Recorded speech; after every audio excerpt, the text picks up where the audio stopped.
Students, स्वागत है आपका कार्यपत्रक 9 में। और विज्ञान के इस कार्यपत्रक में आज हम पढ़ेंगे पादपों में पोषण। पादप का मतलब होता है पेड़ पौधे। तो पेड़ पौधे अपना पोषण कैसे करते हैं, वो कहाँ से खाना बनाते हैं या बना बनाया खाते हैं, उसके बारे में आज हम बात करने वाले हैं। तो देखो, रचना अपने माता पिता के साथ पिकनिक पर गई थी। भोजन लेने के दौरान उसने अपने बड़े भाई से राहुल से पूछा कि पौधे अपना भोजन कैसे लेते हैं। राहुल ने उन्हें पादपों यानी कि पौधों में पोषण के बारे में समझाया। तो क्या समझाया, हम भी समझ लेते हैं साथ साथ। देखो, उसने बोला केवल पादप ही ऐसे जीव हैं जो जल, कार्बन डाइऑक्साइड और खनिज की सहायता से अपने भोजन बना सकते हैं। केवल पौधे ही ऐसे जीव हैं और कोई नहीं है। ये पौधे द्वारा भोजन तैयार करने के लिए कच्ची सामग्री है। यानी कि जैसे हम लाते हैं आलू ले आए, गोभी ले आए, टमाटर ले आए, हमारे लिए कच्ची सामग्री है, फिर हम उसको पकाते हैं और खाते हैं। तो पौधों के लिए भी भोजन बनाने की जो कच्ची सामग्री है वो क्या है? जल है, कार्बन डाइऑक्साइड है और खनिज है। इनसे वो अपना भोजन बनाते हैं। पोषण किसी जीव द्वारा भोजन ग्रहण करने और शरीर द्वारा उसके उपयोग की विधि को पोषण कहते हैं। तो किसी भी जीव द्वारा भोजन ग्रहण करने और शरीर द्वारा उपयोग करने की विधि को क्या बोलते हैं? पोषण बोलते हैं। तो पोषण भी आपको पता होना चाहिए कि किसे कहते हैं। जब हम खाना खाते हैं फिर उससे जो ऊर्जा मिलती है उसको हम क्या बोलते हैं? उस पूरी प्रक्रिया को पोषण बोलते हैं। सभी जीवों को भोजन की आवश्यकता होती है। ये एक बहुत ही अच्छी लाइन है। ऐसा नहीं है कि कोई भी जीव बिना भोजन के नहीं रह सकता। कार्बोहाइड्रेट, प्रोटीन, वसा, विटामिन एवं खनिज लवण भोजन के घटक होते हैं। भोजन के ये घटक हमारे शरीर के लिए आवश्यक हैं तथा इन्हें पोषक कहा जाता है या पोषक तत्व कहा जाता है।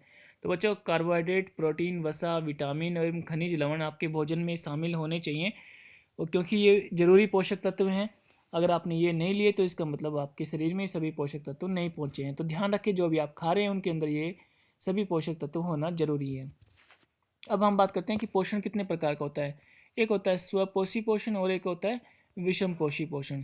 तो सबसे पहले हम बात करते हैं स्वपोषी पोषण, जो सिर्फ पौधों में होता है। पोषण की वह विधि जिसमें जीव अपना भोजन स्वयं बनाते हैं। ऐसा नहीं कि कुछ बच्चे ये मानते हैं कि मम्मी ने बनाया तो हमने खुद बनाया, तो हमने भी स्वयं बनाया। नहीं, अरे नहीं बच्चों, हमने तो सिर्फ पकाया है। वो जो आलू, गोभी, टमाटर जो भी बन के आए हैं वो कहाँ से बन के आए हैं? हमने थोड़ी बनाए उनको। उनको किसने बनाया? पौधों ने बनाया। तो बच्चों, जो भोजन को स्वयं बनाते हैं उन्हें उस प्रकार के जो पोषण होता है जिसमें कोई भी जीव अपना भोजन स्वयं बनाते हैं उसको हम क्या बोलते हैं? स्वपोषी पोषण कहते हैं। ऐसा ऐसे पादपों को स्वपोषी कहा जाता है, क्योंकि जो पौधे अपना भोजन स्वयं बना लेते हैं उनको हम स्वपोषी, और उस ऐसे पोषण को जिसमें कोई जीव अपना भोजन स्वयं बनाते हैं उसको स्वपोषी पोषण कहा जाता है। अब बात करते हैं विषम पोषी पोषण की। तो बच्चों, पोषण की वह विधि जिसमें जीव पादपों द्वारा संश्लेषित भोजन ग्रहण करता है, यानी कि पौधों ने जो भोजन बनाया उसको कोई दूसरा जीव खा लेता है, उस प्रकार के पोषण को क्या बोलेंगे? विषम पोषी पोषण कहते हैं। सभी जंतु व अधिकतर जीव विषम पोषी होते हैं। देखो, हम भी विषम पोषी हैं, हम भी तो बना बनाया भोजन ही खाते हैं ना। तो आज की वर्कशीट में हमने दो चीज़ें पढ़ी हैं। एक तो पढ़ा है कि पोषण किसे कहते हैं, और दूसरा पढ़ा है कि पोषण के कितने प्रकार होते हैं। स्वपोषी और विषमपोषी पोषण होते हैं, दो प्रकार होते हैं। और पौधे अपना भोजन खुद तैयार करते हैं, स्वयं तैयार करते हैं, इसलिए वो स्वपोषी होते हैं। जो दूसरे जीव होते हैं वो पौधों से बना हुआ भोजन ही ग्रहण करते हैं, इसलिए उनको उस पोषण को हम क्या बोलते हैं? विषमपोषी पोषण कहते हैं।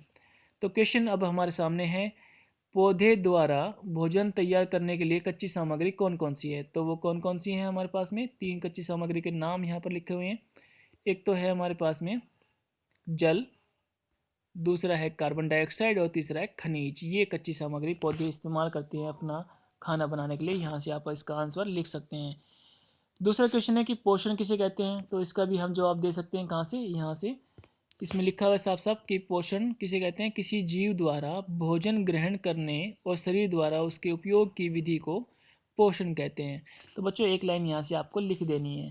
क्वेश्चन नंबर 3 है, स्वपोषी के दो उदाहरण लिखिए। तो स्वपोषी में आपको एक उदाहरण आपके बारे में लिखा हुआ है पौधों का, और दूसरा उदाहरण आप दे सकते हो, एक तो पौधों के बारे में, दूसरा आप दे सकते हो कि जो नील हरित शैवाल होते हैं वो भी अपना भोजन खुद बना लेते हैं। तो यहाँ से आप आंसर लिख देना, नील हरित शैवाल। ये जीवाणु होते हैं जो अपना भोजन खुद बना लेते हैं।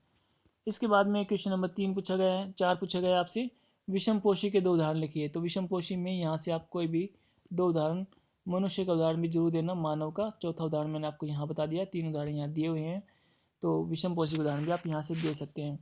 इसके बाद बच्चों बहुत ही जरूरी बात है कि 2 गज अथवा 6 फीट की शारीरिक दूरी का पालन करें और अपने आप को कोरोना जैसी गंभीर जो बीमारी है उससे बचा कर रखें। अपना ख्याल रखें। धन्यवाद बच्चों, टेक केयर, बाय बाय।